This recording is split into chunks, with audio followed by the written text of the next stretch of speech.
Perişteler rastlı mevcut mu? Ulanın vazifesi nima?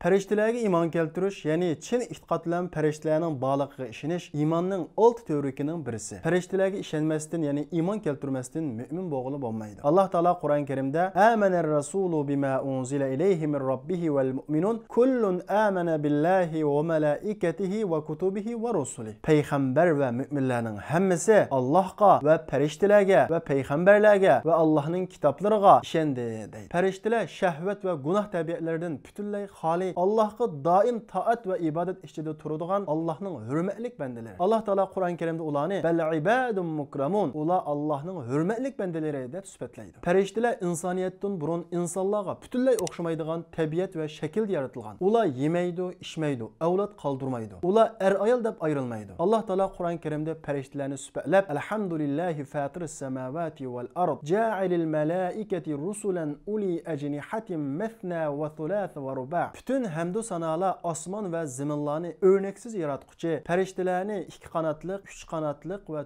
4 qanotliq qilib el chiqib yaratquchi bo'lgan Allohga xosdir. Alloh taolo yaratishda xolig'ini ziyoda qiladi. Haqiqatan Alloh taolo har narsaga qodirdir deydi. Demak, perişteler insonlarga tubdan o'xshamaydi va bir-biriga o'xshamaydi. Payg'ambar alayhissalom Jibril alayhissalomni 700 qanotliq bir qanoti ufqqa taqashgan holatda ko'rganligini bayon qiladi. Perişteler har xil shaklga o'zgaradi va ular nihoyat kuchli va chiroyli. Alloh taolo Qur'on Karim'de ularni süpetlep "Allamahu shadidul quwa zu mirra." Onunğa küçlük perişte ta'lim berdi. Onun, yani o Cibril aleyhisselamның ko'rinishi nihoyat chiroyli bo'lib, ufqda turdi deydi. Shuning uchun biz chiroyli kishilarni süpetlemoqchi bo'lsak, periştega o'xshatib süpetlaymiz. Alloh taolo periştlarni har xil vazifalarga qo'ygan. Masalan, Cibril aleyhisselamның vazifasi payg'ambar aleyhisselamga insoniyatning qalbini tirildiradigan vahiyni yetkazish. İsrafil aleyhisselamның vazifasi insoniyatni qabridan tirildiradigan surni chelish. Mikail aleyhisselamның vazifasi zeminni tirildiradigan yağmurni yaqqızish. Ölüm periştelerinin vazifesi cinimizni elish ve şunun o'xshagan o'lgandan keyin sual so'roqqa tortadigan nakir munkir periştelerimi ham bor. Ve bütün işlerimizde yezib turadigan kiroman katibin periştelerimi ham bor. Demek periştelerning soni intayin ko'p. Ularning sonini Allohdan boshqa hech kim bilmaydiganligi haqida Alloh taolo Qur'on Karimda mundaq deydi. "Va ma ya'lamu junuda robbika illa hu." Allohning qo'shunlari bo'lgan periştelerning buyukligi va sonini faqat Alloh o'zi biladi deydi. Ziminda yurib zikr sorularını izlep mağdığan perişteler var. Bu perişteler nerede bir zikir sorunu görse onun etrafına toplaşıp ulağı rahmet dileydi. Zikir sorularının tüvendeki 4 urun maksat kılındı. Birincisi Kur'an sorunu, yani Kur'an'ı okuyduğun ve Kur'an'ı özara muzakir kılıdığın sorun. İkincisi namaz sorunu. Üçüncüsü ilim muzakir sorunu. Dördüncüsü zikir tesbih sorunu. Bundak sorularını Allah'ın koşulları boğan perişteler çokum koruşuğan buludu. Allah'ın koşulları koruşuğan sorunga Allah'ın rahmeti ve hatırcemliki yağıdı. Yani bir bölük kişilerge periştelerin laneti yağıdı. Ular kimler degende birinciden Resulullah'ның hemrahları bo'lgan sahabalarni tillagan ve ularga til uzatganlarga. İkinciden qasdan adam öldürgenlerge. Üçüncüden qarindishiga tig' tanlagan kishilarga shu tig'ni qo'ygan qadar perişteler la'nat o'qiydi. To'rtinchidan iri munosabatga chaqirsa rad qilgan ayol kishiga tong otquchi perişteler la'nat o'qiydi. Demak, perişteler Alloh taologa shartsiz bo'ysunadigan, Alloh taologa osilik qilmaydigan Alloh taoloning hurmatli bandalari va qo'shunlari. Alloh taolo bütün koinotni hech bir perişte yaratmasdan kun bo'l degan buyruq orqali idora qilishga qodir. Ama Allah Taala periştege o'xshash kuchli bir maxluqotni yaratish orqali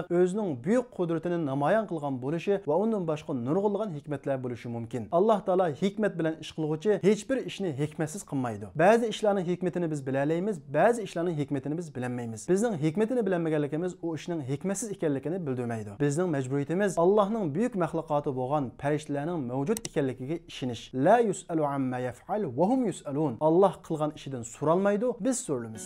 لأجلك يا ربي نسعى بلا توان وتحلو طريق الخطر نسير